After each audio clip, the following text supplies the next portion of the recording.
Hey guys, Beth from Ozark Prepsteaders here. So today is very close to the 6-month anniversary of us leaving Las Vegas. And so I just wanted to talk about that a little bit. Um, Obviously, because of our channel and the kind of content we put out, we talk to a lot of folks who are considering leaving where they are and wanting to get to, someplace where they feel is a little bit safer, a little bit more in line with their values, blue state versus red state kind of thing. And of course, that's absolutely what we did. We felt that we had to get out of Vegas, and it was scary, but we did it.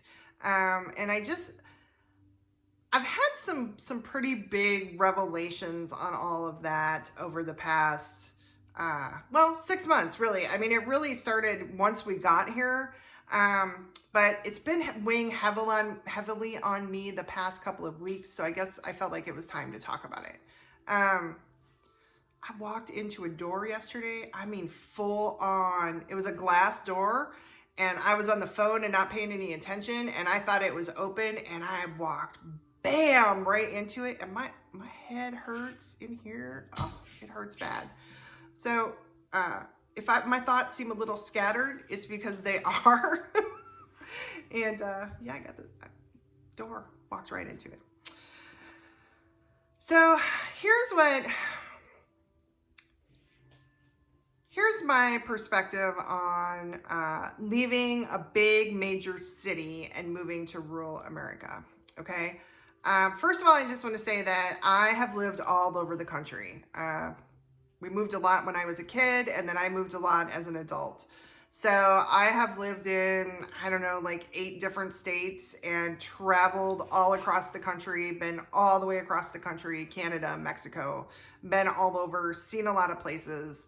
There's some places where I always would have really loved to live, but for one reason or another, I couldn't. For example, I love the state of South Dakota.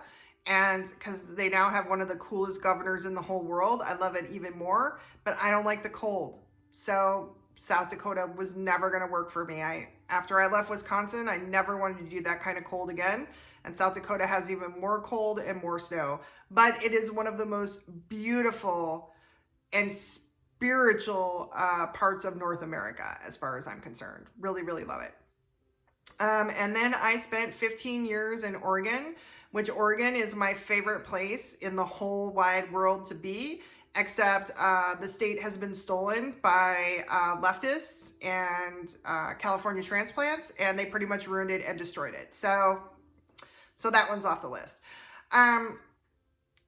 Vegas was very, very good for me personally for a couple of reasons. The main reason is because of my health. I have some very, very bad issues with my spine, all the way from my neck all the way down.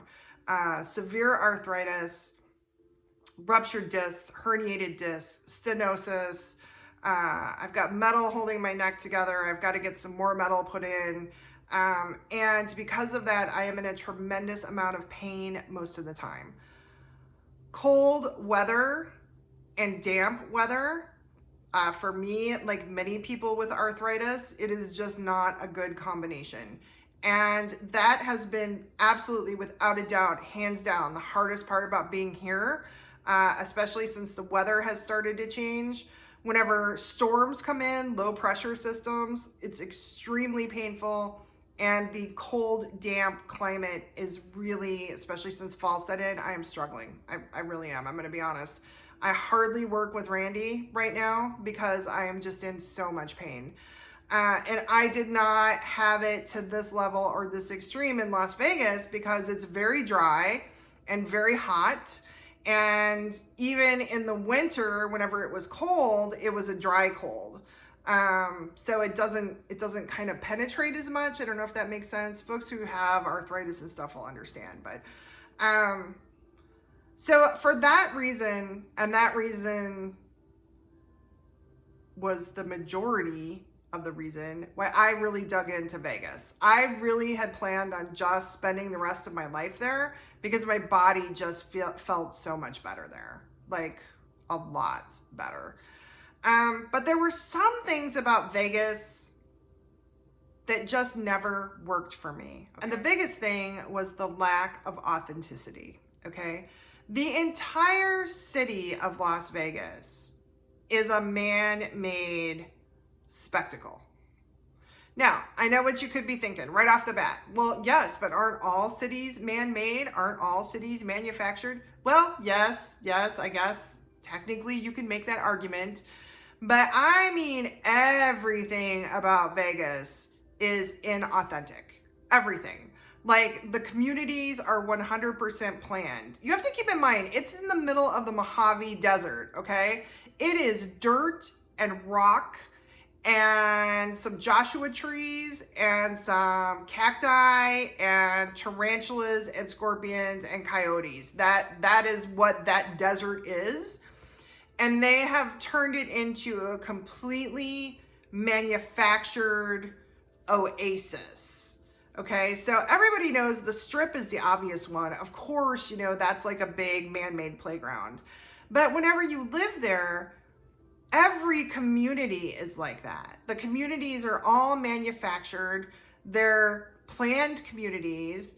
Each house is exactly so many feet apart from the house next to it. Each lot is exactly so many square feet. Each house is exactly one of 26 designs. Each building is one of 6 colors. Everyone has the same Spanish tiled roof. All of the landscaping is the same. The streets are, you know, it's planned and made in such a way that it's made for ease of living and to really draw you into this sense of, you know, the good life. But it's fake. Like, it's all fake. Everything about Las Vegas is fake. And then you get to the people.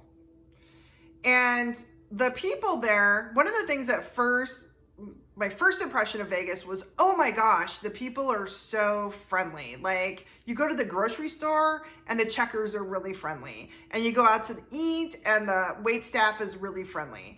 And you go to get your car washed and the people there are really friendly. Well, there's a reason for that, because it is, you know, the biggest hospitality hub in the United States, you know? And so people are literally trained to be nice. They're trained to be hospitable. And what I found was, the longer I was there, is that the big secret about Las Vegas is it's very, very challenging to build and create authentic relationships, to have true, authentic friendships. Because everybody lives in their own little ego universe, trying to do their own little microclimate of hustling, so they can pay the bills, to live in these big houses that all look the same, in these communities that all look the same, and cost way too much money. And if you're going to do something, you're going to go out to a show or a movie or something like that. You're not going to do anything authentic to improve necessarily the community for anybody else. And it's just a bunch of bullshit. Like the whole thing is just fake. And I knew it. And being in sales, like, everybody who I knew, everybody were hustlers, right? You got to hustle. You got to make money. That's what it's all about. Make more money so you can move up to a bigger house that looks like all the other bigger houses. And now you can have a pool that looks like everybody else's pool, in a bigger backyard that looks like everybody else's bigger backyard. And you can drive a fancier car like everybody else who has a fancier car. So now you got a Benz, or now you got a Beamer, or, you know, let's all shoot for a Lambo. That's what we're all shooting for, right? Hustle, hustle, hustle. And it's just a bunch of bullshit. And when I got out of it, Randy and I talk about this a lot. Like, when the reality of the rest of the world hit us, we were like, oh man, we had really gotten sucked in. And we had lived there consciously trying not to get sucked in. And we still did anyway, because it's just kind of the lifestyle. And being right next door to California, where everything is fake, fake, fake, because you've got Hollywood and celebrity and tech, and, you know, it's just fake hustle, fake hustle, fake hustle. I guess whenever everybody's living that way, no matter how hard you try and stay grounded and stay out of it, you're going to get sucked in a little bit. And that was definitely the case for us.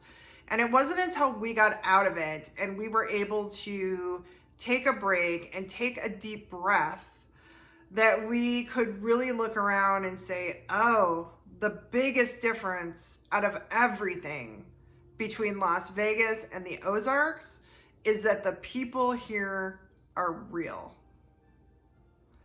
The communities here are real. It is a totally authentic way of life. And I can't even begin to describe how much more rewarding and fulfilling that is. Was it nice to make a $10,000 commission check off the sale of a house in Vegas? Yes, it was nice. I'm not going to lie. But you know what's even nicer? It's even nicer to have a purpose for life that goes way beyond a paycheck and a bigger car and a fancier house. Like, I think about all the people I know, and I knew so many gals in Vegas who had gotten into real estate after cocktailing or after working in the clubs, because it's one of the few areas where you can make the same amount of money.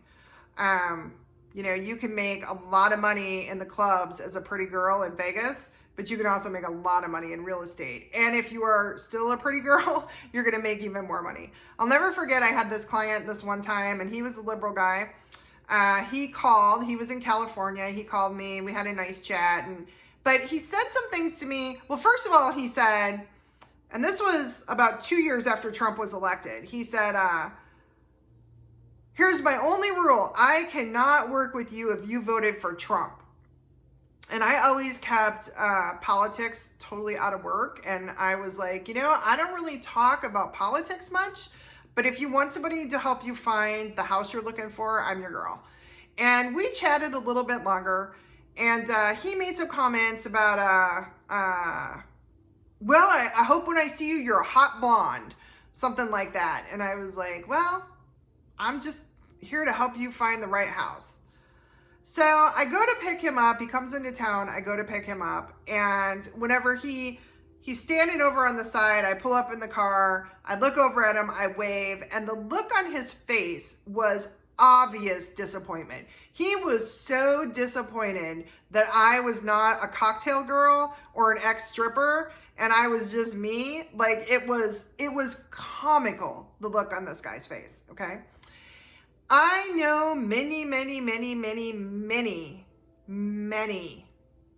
realtors in Vegas who are not very good realtors, but they're real pretty. And I'm not just talking about the girls. I am not just talking about the girls. Trust me. The boys in Vegas, they make themselves real pretty too. Because that's how you make money. The more fake you are, the prettier you are, the bigger your boobs, the snazzier your suit, the shinier your shoes, the bigger your car, the better you're going to do. And it does not have anything to do about the type of human being you are, the quality of human being you are, what you do with your life, nothing, right? Because it's all just inauthentic bullshit.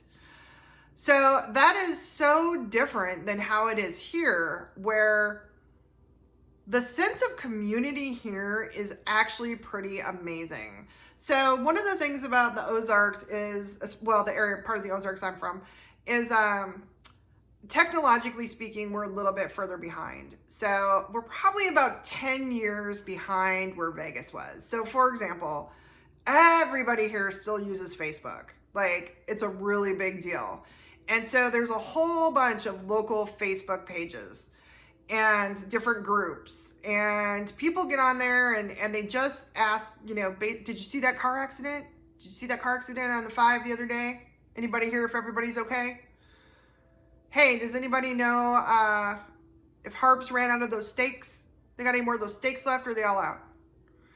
Hey, has anybody been down to the medical center? They get that parking lot fixed?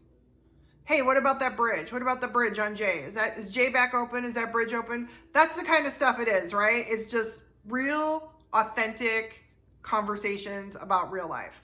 So last week I started to notice lots of folks asking about the angel trees. And angel trees are basically folks that don't have enough money to do Christmas for their kids. They can put out a list of things their kids need. Salvation Army or the churches or whoever, they'll hang it from the tree. You go, you pick the list off the tree, you shop for the people, you help them with their Christmas. There's a lot of folks who are still really hurting. That's one of the things about the South. That's one of the downsides is that, there's a lot of folks at or below the poverty level. It's not like it is in the city where you hide everybody who doesn't have money. In Vegas, it was the East Side. If you lived on the East Side, with the exception of a couple of, pocket neighborhoods, that wasn't the part of Vegas that you're going to be in. If you want everybody to think you're doing really well and making a lot of money and a go-getter, hustler, man, don't live on the East Side, right? So it's not like that where we tuck all the poor people in one side where we can easily forget about them unless we have to drive over to that part of town for a reason. It's not like that here. You got all people of all different social economic backgrounds living in the same neighborhoods, sending their kids to the same schools. That's the reality of it here. So it's very, very authentic. And it just amazes me when I see things like that, those type of posts. Are there any angel trees? The number of folks who jump up, speak up, are like, yes, there's one here, here, here. And then people get on, well, what do you need? Do your kids need something? Maybe there's something I can help you with. That is true community, and that is true authentic living. When we are all living and working together in a community to make the community better, to support each other, to help each other out, to make sure everybody is okay, that is authentic living. Okay, it doesn't matter how big your boobs are here. It don't matter. Doesn't matter if you have a $5,000 custom suit. Nobody's looking at that. Most of us have to shop at Walmart because you don't have that many other options. You're going to run into each other at Walmart. You look silly shopping Walmart with a $5,000 suit. Just saying. So I started thinking about this lack of authenticity versus living a very authentic life and how it relates to where we are with our political climate and where we are with the conservative versus leftist, kind of space that we're in. And what really hit it home for me and made me decide I needed to talk about it was all of these leftists who jumped on social media the past couple days and are like, we just need to heal this country and all come together. We all need to come together. And I'm like, you are the same people who's calling us all racist, deplorables, saying we want to cling to our guns and Bibles, saying we're ridiculous for worshiping this dead religion, that, we're ignorant because we voted for Trump, calling all the black conservatives horrible, horrific names. Yeah, you're the same people. You the same people.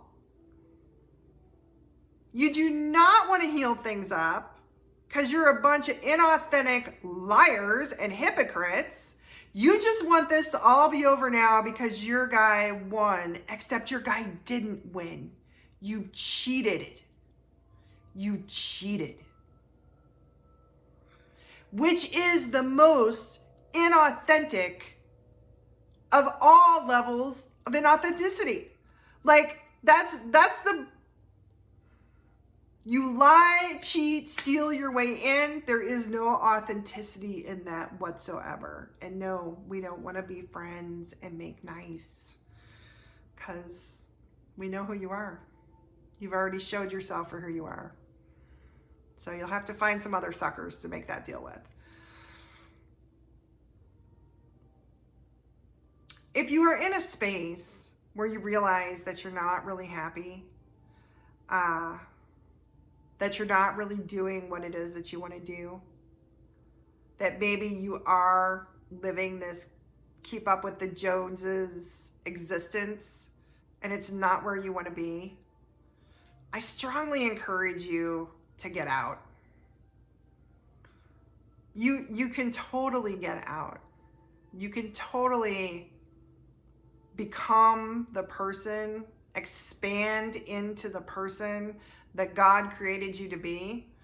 You can find your mission that God put you on the earth to do, and you can do it successfully. And you will not believe how much better you will feel waking up in the morning, and how much better you will sleep at night when you are being who you were created to be, instead of living a life of, fakery. Is that a word? Is fakery a word? Gosh, I just think back on so many people that I know, and I don't mean this coming from a place of judgment. Just a place of awareness, where I just know them and I know how they live their lives, and they make a lot of money, but they're miserable. Like, they're miserable human beings. And you just know that if they could just get to live in a real authentic life, like, things could be really amazing and incredible for them. But they're just kind of stuck in that vapid, fake existence. And I feel bad for them. And I know it's scary. I know it's super scary to walk away from everything and start over. But the difference in the type of life that you can live and what you can accomplish when you step out of that contrived existence into the freedom of authenticity, man, it's amazing. It's amazing. It is amazing. I know some folks who are really stuck. And here's the thing that happens a lot of times. Okay, now I'm in my 50s, so I have seen this a lot. We see a lot of times guys that we know who have unlimited potential, who could really make a difference in the world, who could do some incredible things, and they've tied themselves to women who aren't having any of it. They just want the paycheck, they just want the security, and they don't want their man to go out and be a man. They just want him to bring the paycheck home, keep everything safe and secure, and that's it. And we've lost a couple friends over that. Like, the wives are just couldn't get on board with letting their mate be who God created him to be. And so he's miserable, he's unhappy, he's depressed, and she doesn't really care because she's getting the paycheck. It's sad, but we see it a lot. We see a lot of times where guys tie themselves to, instead of finding a woman who will support them and help them be who God created them to be, they find a woman who is pretty, and they let that be the deciding factor in going forward with the relationship. And that might be fun the first year or two, but a couple years in, it's not so cool. So I just encourage you, if you are in a spot where you are either surrounded by this kind of inauthenticity, or you find yourself holding back on who you really are, to try and break free of it. Try and break free of it, because it's not a good way to live. And ultimately, life is really short. And you don't want to wake up one day and your life is 2/3 over. And now you're running out of time. And you never did the things that your heart told you you should do because you were too busy doing the things that society told you you should do. And that's where I'm at on that. So if you've listened this far, God bless you. Man, I love my 2 viewers who follow me all the way to the end. You ladies are awesome. I think it's mostly ladies. I might have one guy in there. Thanks. Thanks for hearing me out. Have a great day. I will hit you up on the next one. And as always, if you have any comments, please feel free to leave them. I like the comments. That's fun. All right, thanks. I'll see you on the next one.